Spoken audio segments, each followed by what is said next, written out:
Attention passionate Montreal Canadiens fans. Latest news, something big is happening in the Atlantic Division and it could shake up the entire conference. We're talking about a direct impact on Montreal Canadiens' path to another Stanley Cup run, a power shift that could leave a division rival stumbling for years. We're bringing this to you firsthand. But before that, if you're a true Montreal Canadiens fan, subscribe to the channel to strengthen this passion even more. Show that you're also part of this family. Let's help each other reach 1,000 subscribers.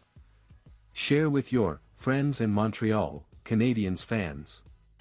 Let's get to the news now, folks. When we talk about the Montreal Canadiens, one of the most storied franchises in NHL history, with a legacy that stretches back over a century, it's impossible not to get excited about what's happening behind the scenes and how it could reshape their future.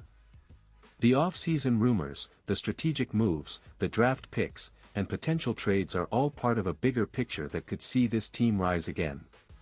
And as we look ahead to the 2025-26 season, the big story on everyone's lips is a trade that could be a real game-changer, not just for Montreal but across the entire Atlantic Division, and even the conference as a whole. So, what's this all about?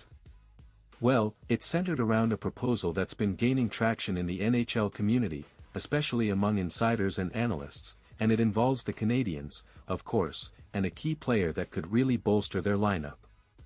We're talking about Bo Horvat, a 30-year-old veteran who has proven to be a reliable and effective center throughout his career.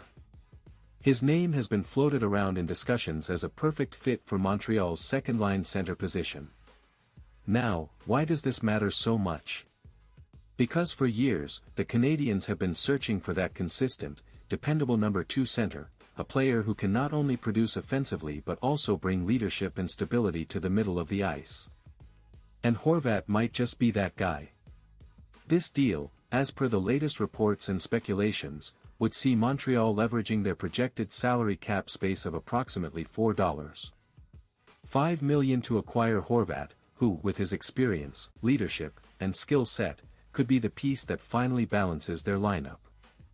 Think about it, Horvat has been a consistent contributor on offense, often chipping in with 25 to 30 goals in a season, while also excelling in the face-off circle and providing a physical presence in front of the net.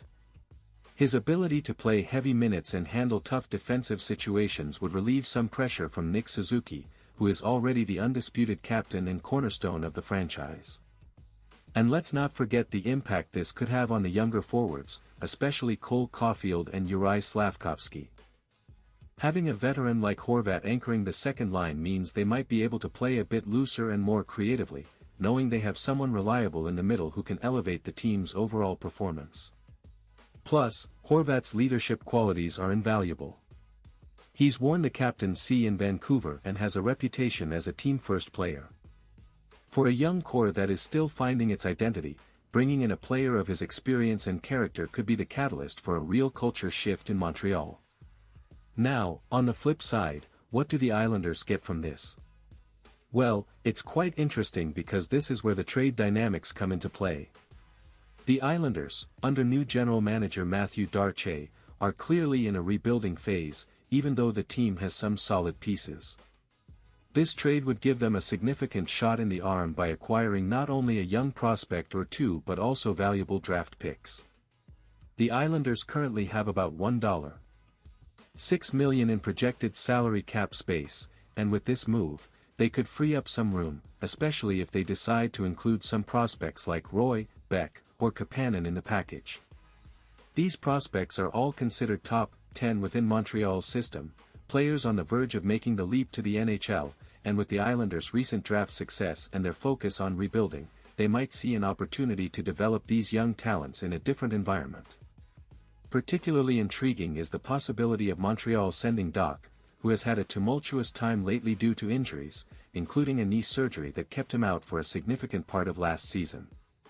Doc's story is quite compelling. He's a former third overall pick from the 2019 draft, and despite the injury setbacks, his skill and hockey IQ are undeniable. If he stays healthy, he could be a perfect fit for the Islanders' plans, especially if paired with Matthew Barzal. Doc's potential as a two-way center could give the Islanders a formidable 1-2 punch at the position, and if he performs well, he might be signing a bridge deal for a couple of years, paving his way to a bigger contract down the line. This kind of move makes sense for the Islanders. They're not just taking a flyer on a young player, they're making a calculated gamble that Doc's change of scenery and the opportunity to play in a rebuilding team, where he can get more ice time and responsibility, will unlock his full potential. Now, for Montreal, pulling the trigger on this trade would be more than just solving their second-line center problem. It's about adding a player who can bring stability and leadership to a team that's been searching for its identity for quite some time. The Canadiens have a young core, including Suzuki, Caulfield, and Slavkovsky, but they've lacked that veteran presence who can guide them through the ups and downs of an NHL season.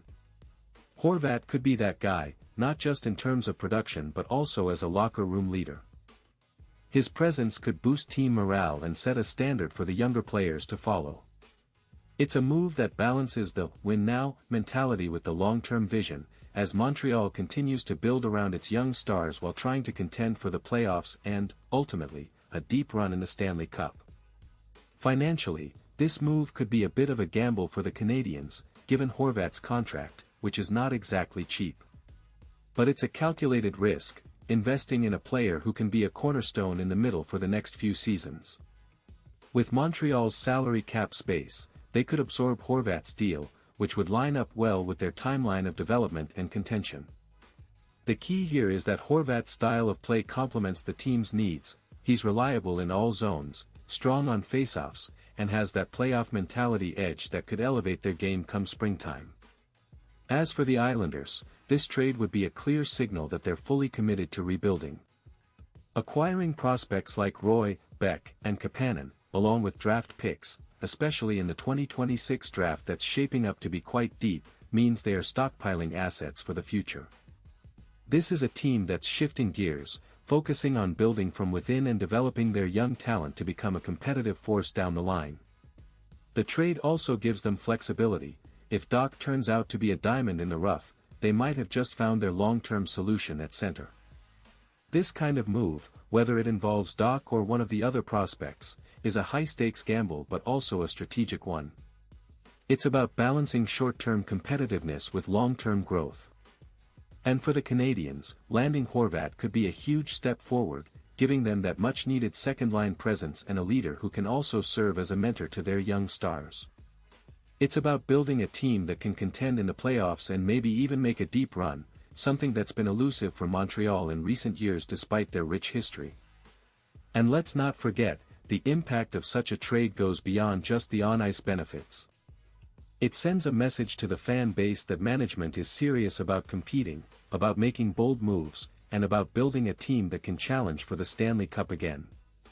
Montreal has the fan support, the talent, and now potentially the pieces to get back to the top. This move could be the catalyst for that next chapter. Pause here, just for a second. If you want, the YouTube algorithm, to keep recommending, the latest Montreal Canadiens news to you, it's super important, that you leave, a like on, this video. Go ahead, it's quick, and it makes, a big difference. Thank you. Now, let's continue with, the big reveal. So, in summary, the potential trade involving Horvat and the prospects or draft picks from Montreal and the Islanders isn't just a simple transaction. It's a strategic chess move that could define the future of both franchises. For Montreal, it's about adding that veteran presence and stability to push for a playoff run. For the Islanders, it's about acquiring young talent and draft assets to accelerate their rebuild. Both teams stand to gain something valuable, and the ripple effects could be felt across the Atlantic Division and beyond. And now, Montreal Canadiens fans, I want to hear from you. What's your take on this? Drop your thoughts in the comments below. Do you think this trade makes sense? Are you excited about the possibility of Horvat in a Canadiens jersey? Or do you believe Montreal should look elsewhere? Your opinion matters so much to us and to the Canadiens. And don't forget, I'll be back soon with more updates, so stay tuned for the latest Montreal Canadiens news.